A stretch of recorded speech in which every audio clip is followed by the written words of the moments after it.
মুরব্বিরা কেমন আছেন? ভাইরা কেমন আছেন? আপনাদের আর মিষ্টি কুমড়ার বেগুনি খেতে হবে না, আমি চলে আসছি। আমি এখনো ডাইপার ছাড়া বাইরে যেতে পারি না, কিন্তু চিন্তা করবেন না, দেশ পরিচালনা করতে ডাইপার লাগে না।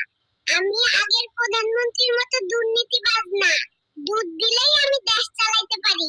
ওই ফিটারটা দাও। ওই আমার খেলনাকে নিছে, পুলিশ ডাকবো এখনি। এইসব